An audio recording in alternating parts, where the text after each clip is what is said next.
Thank you ભાવનાજી.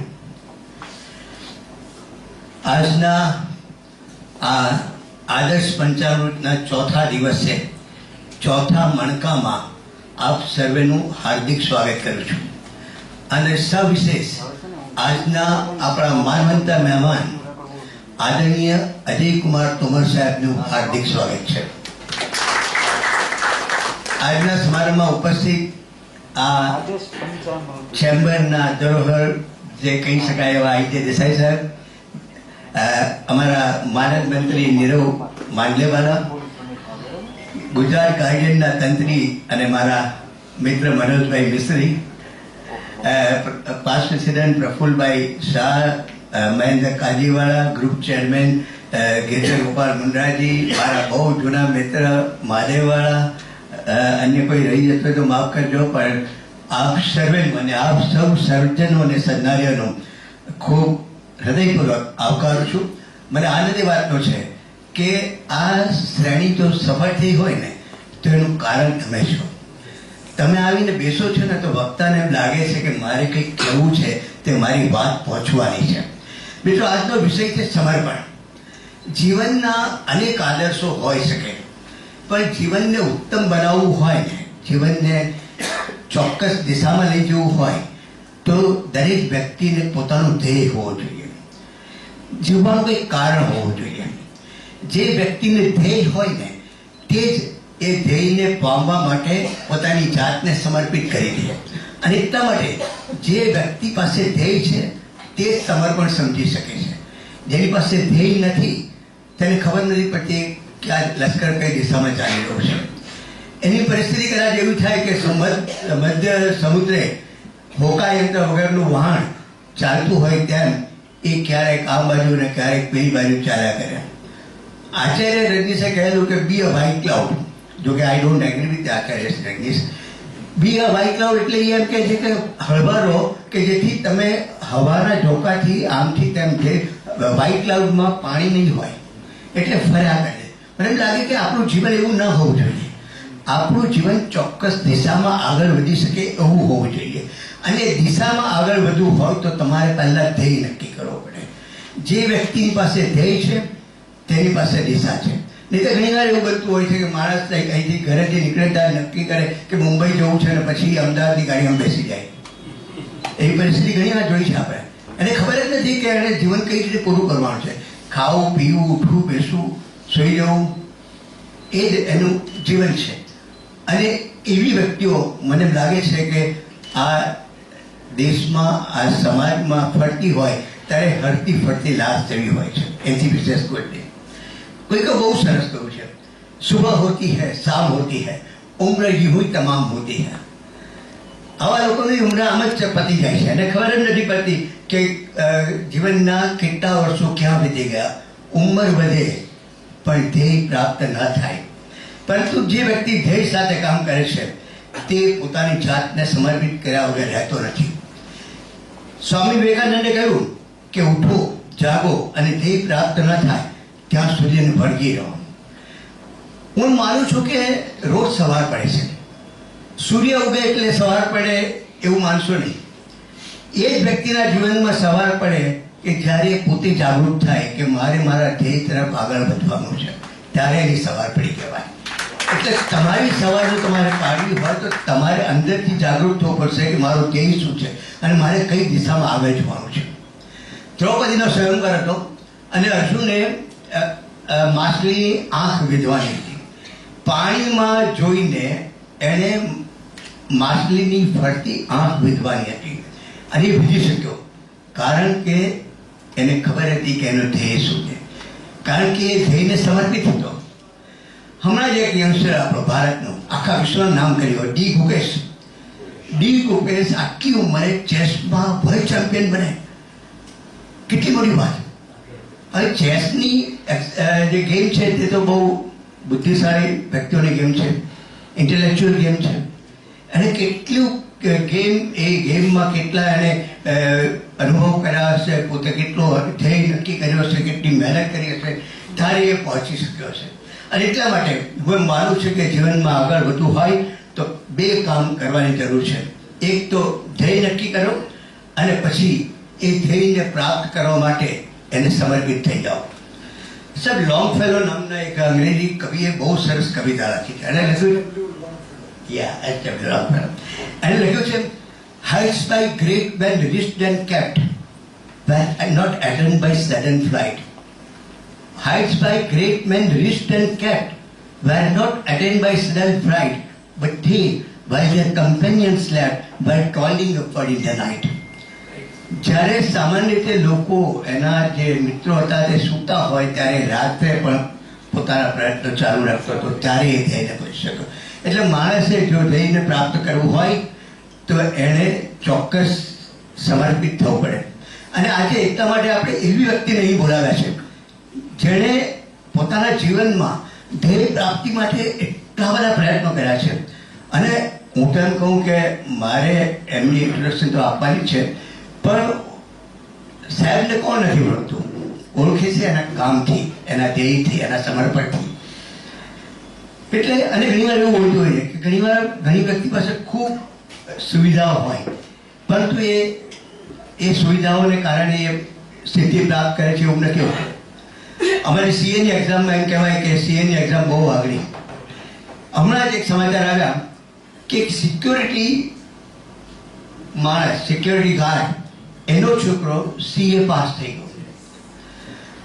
એટલે મને લાગે છે કે ધ્યેય પ્રાપ્તિ માટે તમારે ધ્યેય નક્કી કરો, ધ્યેય માટે વળગી રહો, પરંતુ સાથે સમાજે તમારી ઝીલ ને એન્થુસિયાઝમ હોવું જોઈએ. सफलता उन्हीं को मिलती है जिसके सपने में जान होती है. सफलता उन्हीं को मिलती है जिसके सपने में जान होती है. पंखों से कुछ नहीं होता, हौसलों से उड़ान. हौसलो જેનામાં હોય તે સમર્પિત થાય અને તે પોતાના ધ્યેયને પ્રાપ્ત કરી શકે.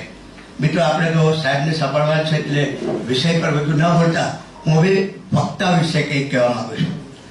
સાહેબનો પરિચય એટલો બધો લાંબો છે, મને ટૂંકા કરે. સાહેબ મને માફ કરજો, હું કોઈ વસ્તુ ચૂકી જાઉં તો. સાહેબનો બને એટલો સંક્ષિપ્તમાં હું પ્રયત્ન કરીશ તમને પરિચય કરવાનો. Shri Ajay Kumar Tomar. He holds the degree of BSc, MBA and LLB. He worked as a ASP Gondal 91-92, ASP Anjar 92-94, ADC to Governor Gujarat 93-94, SP Gandhinagar, SP Amreli, SP Bhavnagar, SP Jamnagar, SP Rajkot Rural, DSP Ahmedabad City, Range DIG Gandhinagar 2005-06, IG ATS Gujarat 2008-11, Joint CP Ahmedabad Sector 1 2011-13, IG BSF Punjab Frontier 2013-14, IG BSF Force Headquarter New Delhi 2014-16, IG BSF Gujarat Frontier 2016-2018, ADG CID Crime Gujarat 2018-19, Special CP Crime Ahmedabad City 2019-20.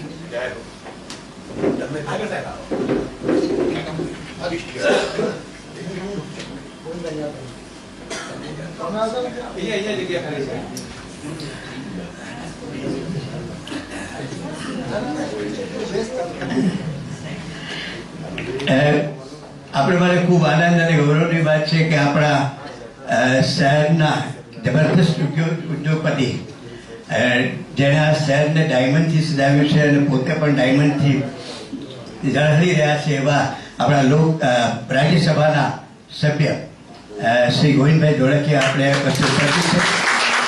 આપણે એને વધાવીએ છીએ. સાહેબ, આપનું સ્વાગત છે.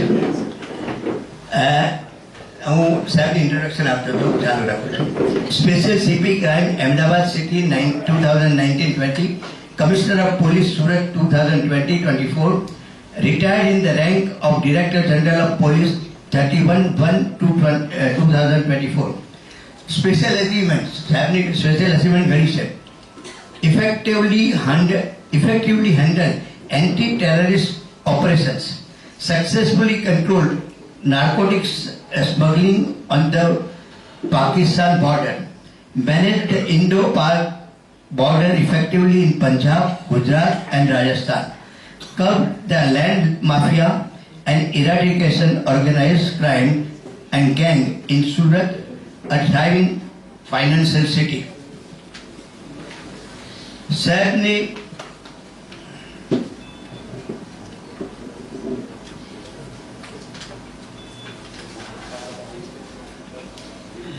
effectively control crime in Surat City as CP, focusing on drug-related crimes, illegal money lending, and fast-tracking cybercrime conviction through public awareness campaign, namely Tera Tusko Arpan initiative was highly successful. Initiatives aimed at helping women, children, and senior citizens were highly successful, setting a benchmark in people-oriented policing in Surat City. Visiting faculty at IIM Ahmedabad for the course Organizational Leadership in the 21st Century and Managing Stakeholder in Democratic Setting. His experience is very rich. With 35 years of experience in police department, including 5 years in the border security force, he had developed a diverse skill set beyond law and order, internal security and man management.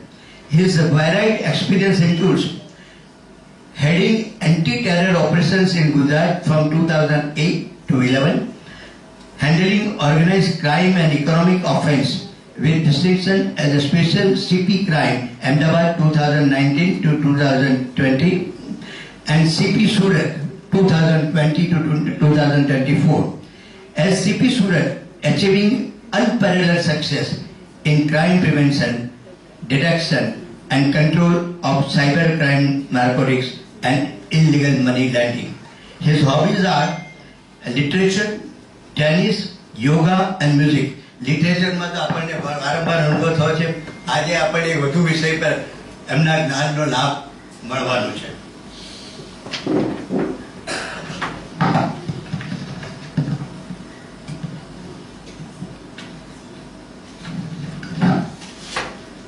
મિત્રો સાહેબને એટલા બધા award મળ્યા છે, એમાંથી થોડા હું કહી શકીએ.